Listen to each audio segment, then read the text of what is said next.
Com a paz do Senhor Jesus. A primeira palavra que o Senhor revelou para este mini seminário é sobre o casamento. É uma palavra, então, não é uma mensagem, é uma palavra de orientação bíblica. Amém? Porque é uma palavra profilática. A maioria dos jovens aqui, da juventude que está aqui, alguns estão namorando, outros estão noivos, outros ainda estão solteiros, mas pretendem casar. Pelo menos até Jesus voltar, não é? Mas nós percebemos, queridos, que nós temos um trabalho muito forte, muito consistente, de orientação para as crianças, intermediários, adolescentes, para as senhoras. Mas, na minha percepção, existe uma lacuna, que é a questão da orientação para a juventude com relação à vida conjugal, à vida matrimonial, no sentido bíblico. Amém? Então, gostaria de convidar os jovens para abrirmos, primeiramente, o livro de Gênesis, capítulo 1.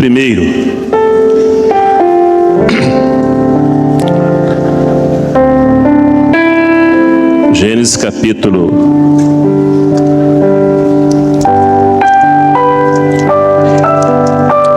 2,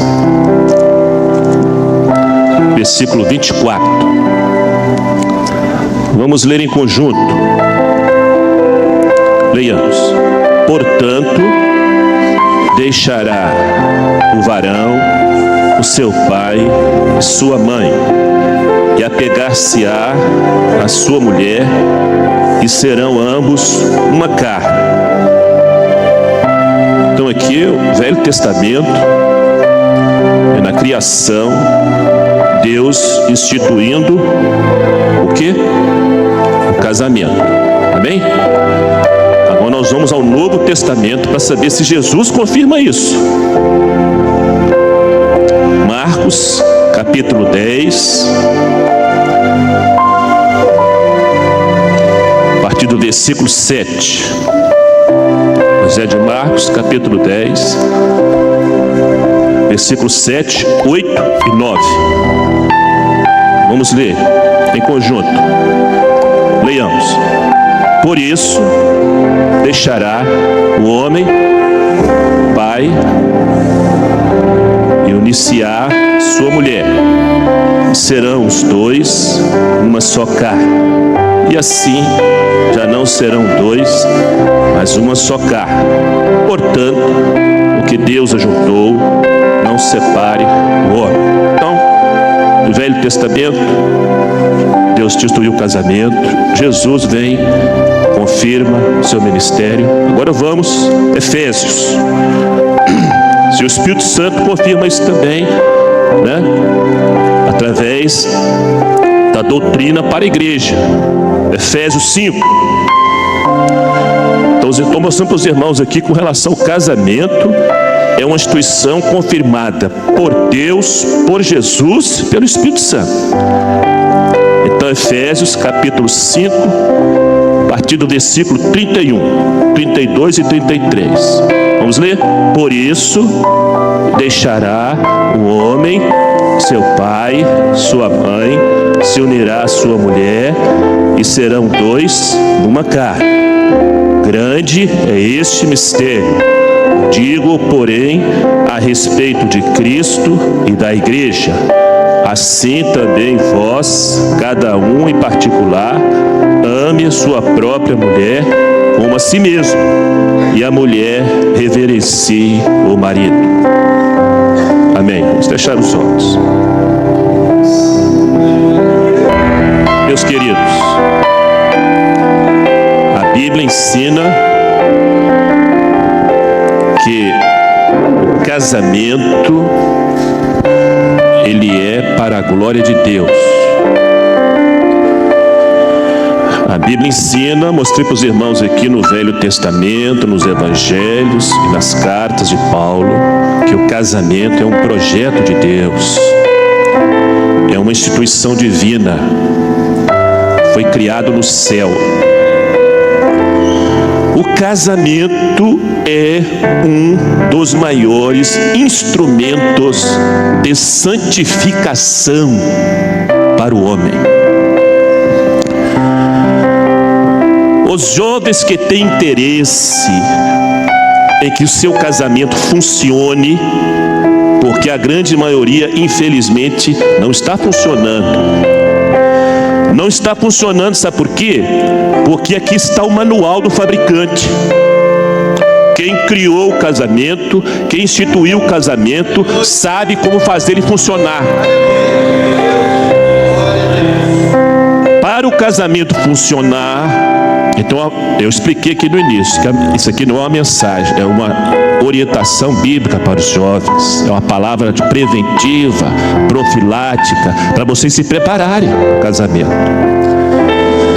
Deus estabeleceu princípios para que o casamento funcione. Então, se você atender, obedecer e seguir os princípios divinos, você sempre será feliz. Isso é uma escolha pessoal. Você opta pelo padrão do mundo, corra o risco. Você opta pelo padrão dos modismos, corra o risco. A responsabilidade é sua, não é minha. Você optou pelos princípios divinos, Deus vai honrar. Mas é uma escolha pessoal. Nós não estamos aqui para obrigar ninguém. A Bíblia mostra outra coisa, meus queridos, com clareza. A Bíblia mostra que não existe, preste atenção, não existe fidelidade estéril. Não existe fidelidade estéril.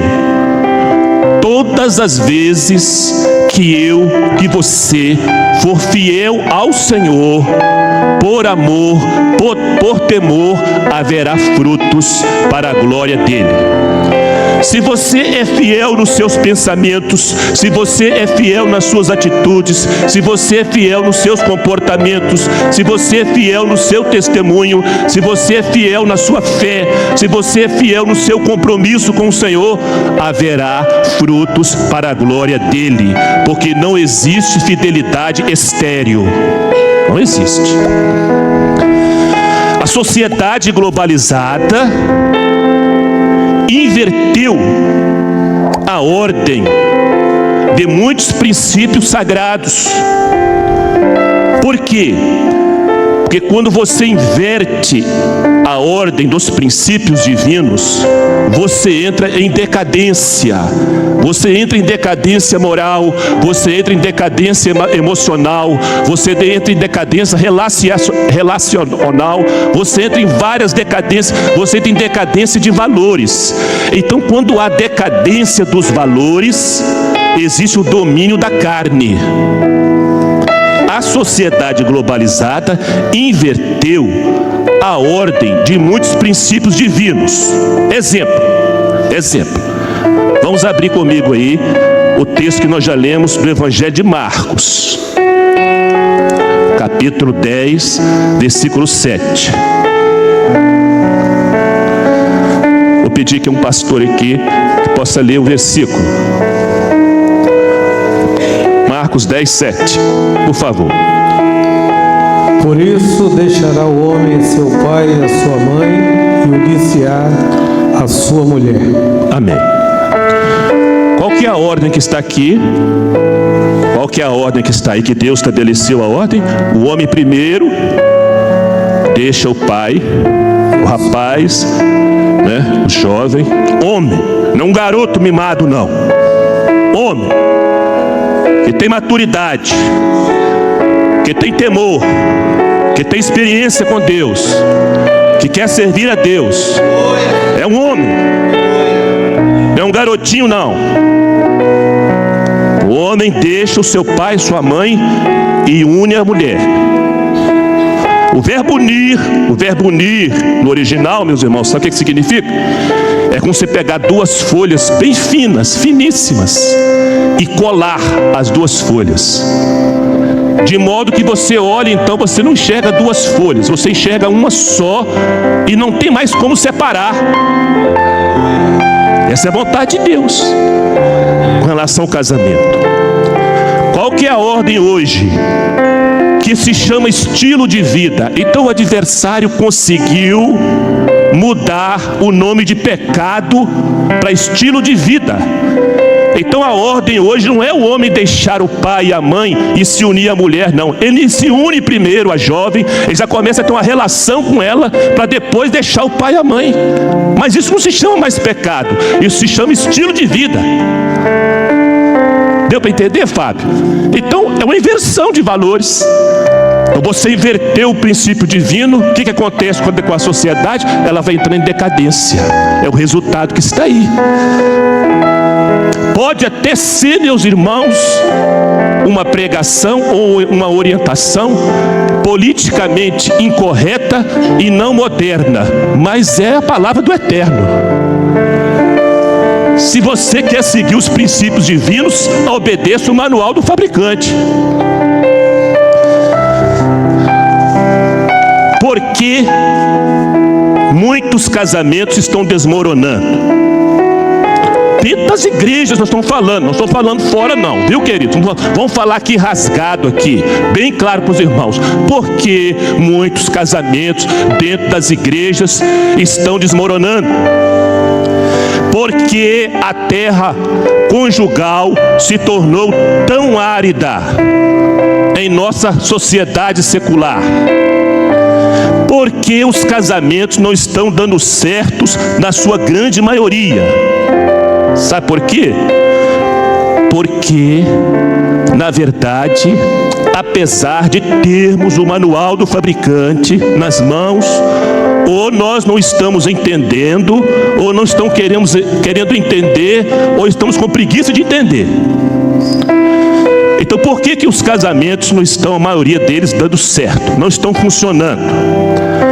Vamos ver aqui na palavra as respostas ou os princípios bíblicos para o bom funcionamento de um casamento.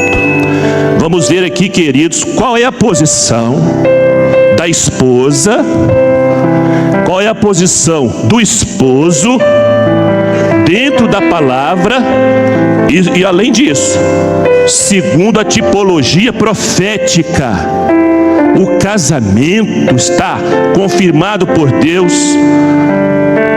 avalizado por Jesus, confirmado pelo Espírito Santo. Sabe por quê? É o único princípio, presta atenção, é o único princípio bíblico que você encontra tanto no Velho Testamento, como no ministério de Jesus, como no Novo Testamento. Sabe por quê? Porque o casamento tem uma tipologia profética. O casamento aponta para o grande casamento, a grande bodas que vai se cumprir, que é o arrebatamento, que é a união, que é o casamento do noivo celestial com a igreja. As pessoas esquecem que sobre o casamento, sobre esta união, existe uma tipologia profética, existe uma responsabilidade espiritual. Quando você chama, meus queridos, nós não temos nada contra isso, não há nenhum problema. Você vai se casar, o que acontece hoje aqui na nossa cultura ocidental? Você chama as pessoas que você gosta, que são mais próximas de você, para testemunhar no cartório o casamento, não é isso? Ainda existe isso? Existe, não existe? O que acontece depois? Depois testemunhas vão para casa, elas vão depois na festa do casamento e depois elas vão embora. E os problemas depois vêm para o casamento e as testemunhas estão cada uma no seu canto, exceto uma, que é Deus. Deus é a testemunha que vai estar no seu casamento dia e noite. E está profetizado lá no profeta Malaquias. Então vamos ver aqui o que nós estamos falando aqui sobre tipologia profética. Nós lemos aqui Efésios, capítulo 5. Começa a partir do versículo 22, Paulo vai falando. revelação. O que ele fala? Ele fala, mulheres, as esposas. Mas o versículo 32, sabe o que ele fala? De repente, ele fala assim, grande é este mistério.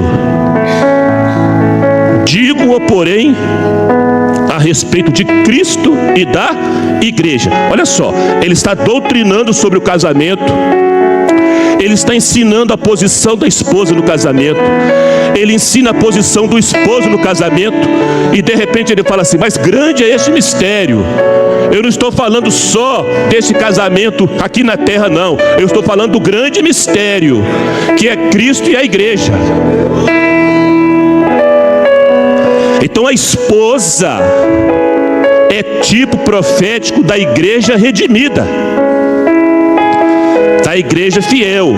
O esposo é tipo profético do Senhor Jesus, que morreu e entregou sua vida por amor à redimida. Esse é o simbolismo profético. Agora, qual é a posição da esposa dentro do casamento? Então vamos lá, os irmãos estão com a palavra aberta aí, ou com o aplicativo aberto? Efésios capítulo 5, versículo 22. Vamos explicar aqui esta tarde para as irmãs o que é submissão, porque a maioria dos crentes não entende o que Paulo fala aqui sobre essa submissão. Olha só a orientação de Paulo. Vós, mulheres, o quê? Sujeitai-vos ao vosso marido como ao Senhor. Então outra tradução fala, sede submissas. É a mesma coisa. Mas por quê? Por que a mulher tem que ser respeitosa? Por que ela tem que reverenciar o marido no casamento? Porque o marido é o cabeça da mulher, como também Cristo é o cabeça da igreja, sendo ele próprio o salvador do corpo. De sorte que assim como a igreja está sujeita a Cristo, assim também as mulheres sejam em tudo sujeitas a seu marido. Eu pergunto aqui, por que eu como igreja e você como igreja é submissa ao Senhor? Você tem reverência a Ele, você respeita a Ele, você o ama a Ele, sabe por quê? Porque o Espírito Santo, que é o amor dEle, derramado no meu coração e no seu coração, testifica este amor dEle por nós. Então nós servimos ao Senhor por amor, nós servimos ao Senhor por gratidão, nós o servimos porque Ele entregou sua vida por nós.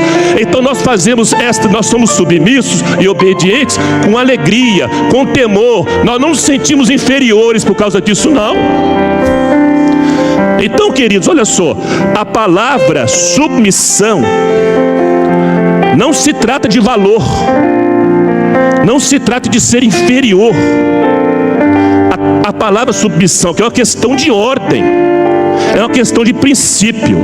A palavra submissão aqui é você, presta atenção, submissão é estar sob uma missão, é exercer uma missão de apoio. É a mesma coisa o seguinte, vamos supor, eu estou aqui construindo esta mesa, este púlpito, e existe uma pessoa que está submissa comigo aqui, ela está me dando um apoio, ela está cooperando comigo, enquanto eu estou fazendo o serviço ali, ela está segurando outra parte aqui. Não é questão de inferioridade, é isso que está falando na palavra. Então a submissão é estar sob uma missão, é exercer uma missão de apoio, de cooperação, é estar casada, unida com a missão do marido, é agregar valor à missão do esposo.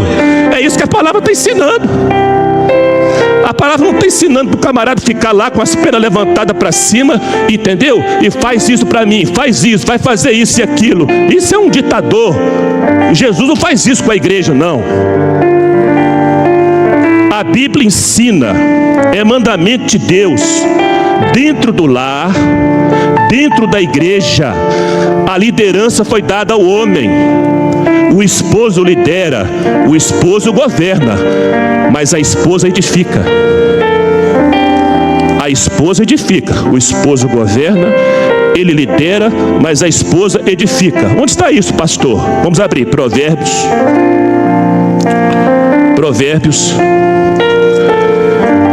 capítulo 2.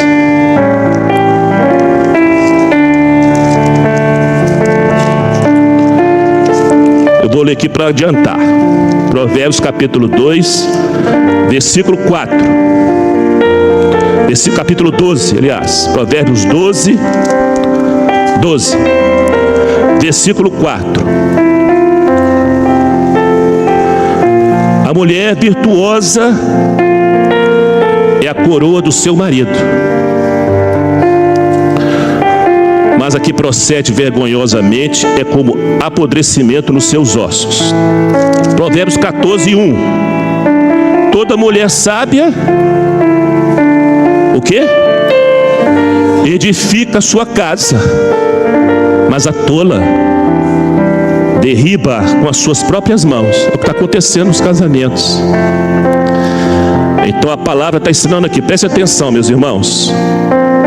Olha só, vamos contar aqui Efésios capítulo 5, vamos voltar. Vamos contar quantos versículos tem de responsabilidade da posição da esposa dentro do casamento. Vamos contar quantos versículos tem. Capítulo 5 em Efésios, versículo 22. 22 é para as mulheres? Sim ou não? Um versículo. 23 é para as mulheres? Hein? É a explicação do primeiro. O 23 está explicando por que ela deve ser submissa. Deu para entender? O 24 é para as mulheres? Sim ou não? Sim, acabou. Daqui para frente, os outros próximos 7 versículos é para os homens.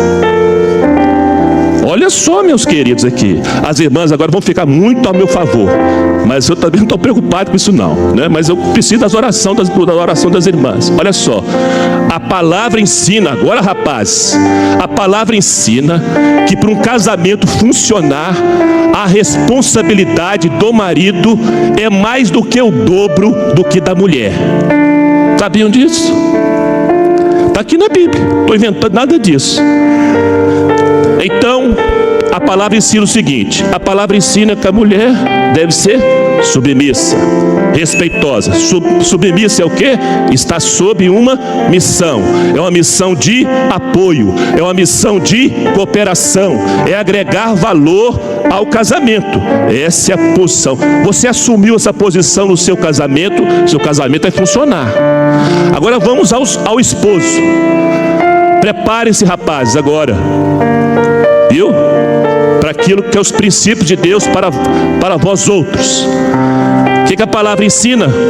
A partir do versículo 25. Vós, maridos, amai.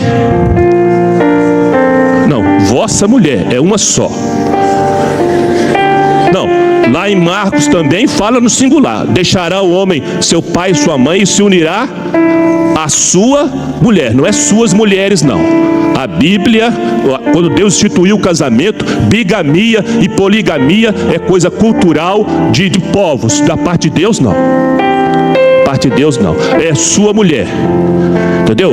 Aqui fala: maridos, amai vossa mulher, como também Cristo amou a igreja e a si mesmo se entregou por ela.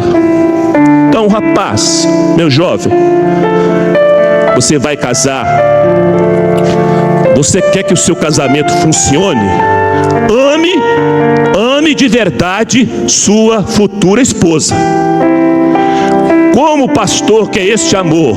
Do jeito que está aqui na Bíblia, do jeito que o manual do fabricante está ensinando aqui. Como Cristo amou a igreja e a si mesmo se entregou por ela. Agora eu quero perguntar às irmãs aqui, né? A irmã, as esposas, é uma missão de apoio, é reverenciar, é respeitar o marido, é entender que na Bíblia ele tem a liderança e o governo, e a mulher edifica. Agora, sobre os homens: amai vossas mulheres, vossa mulher, como Cristo amou a igreja. Ó, meus irmãos, não é fácil isso não. Amar como Cristo amou. Então preste atenção.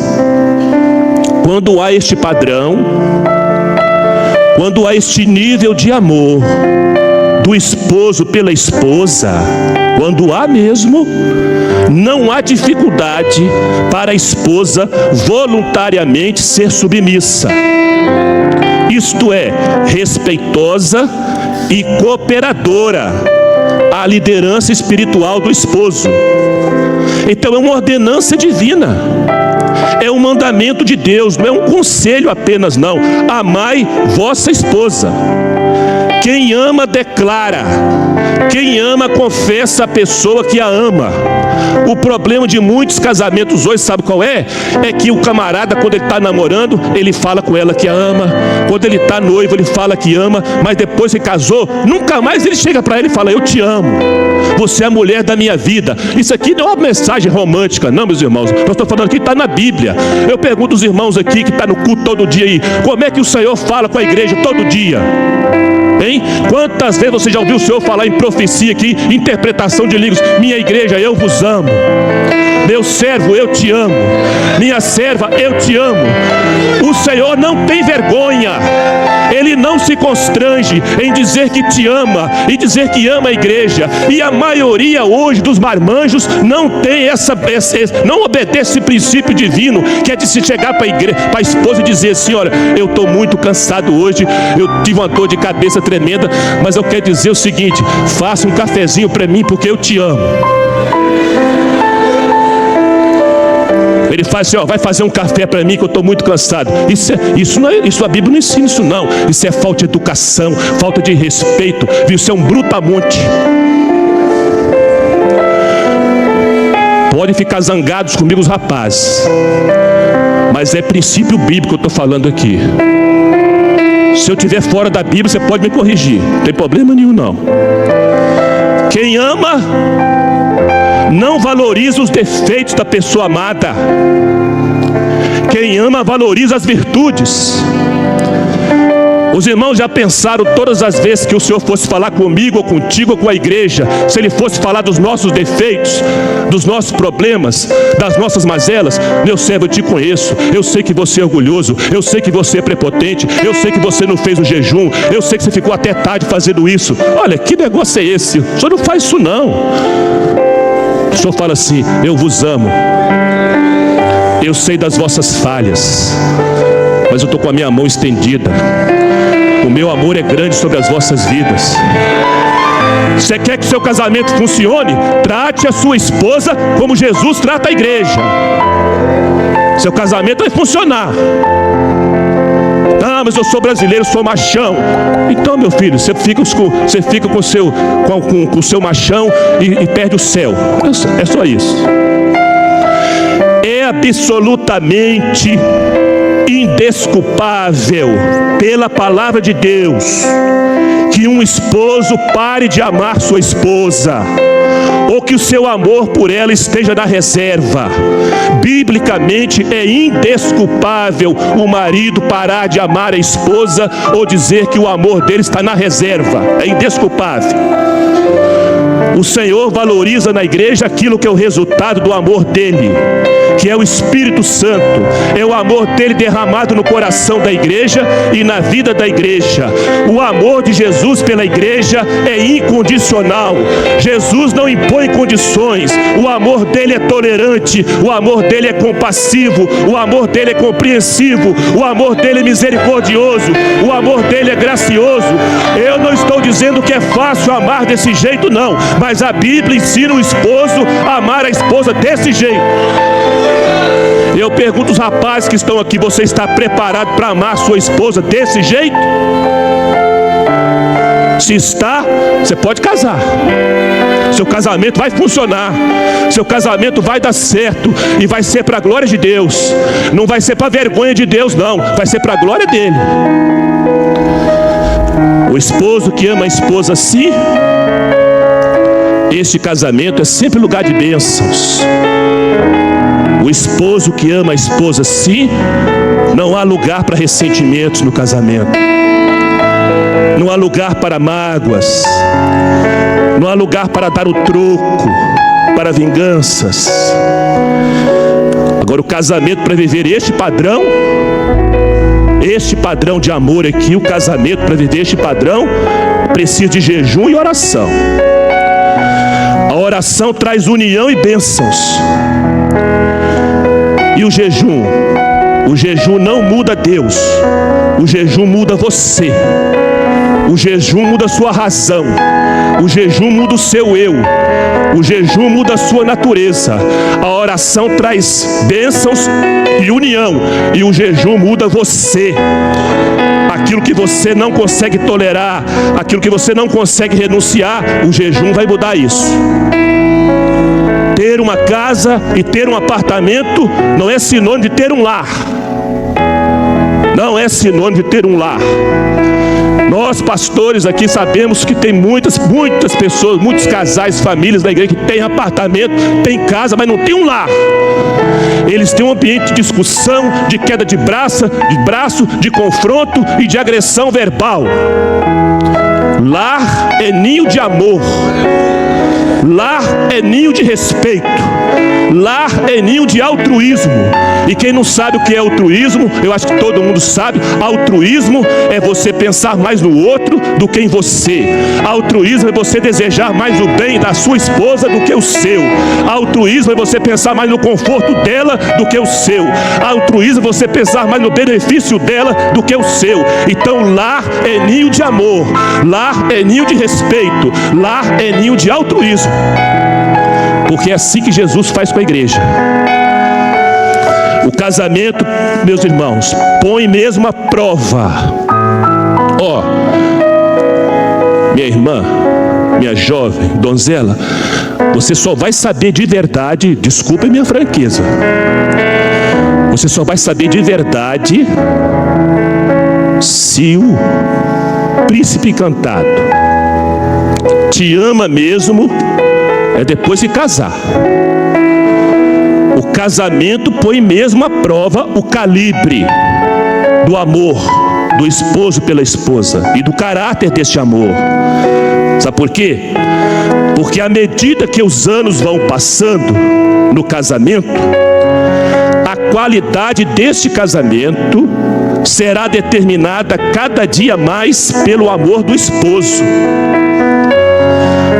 Quanto mais o seu esposo te amar, mais qualidade o seu casamento terá. Por que os casamentos hoje estão perdendo a qualidade? Porque os anos vão passando e este amor do esposo vai esfriando. Porque à medida que a esposa se sente amada, cada dia que ela se sente valorizada, mais ela é reverente, mais ela tem aquela missão de apoio, mais ela está disposta a ficar ao lado dele. Então os anos vão passar, mas se a qualidade do amor do esposo continuar, a qualidade do casamento não cai. Os irmãos estão entendendo o que eu estou falando? Estão mesmo? Eu estou achando que não estão não, hein?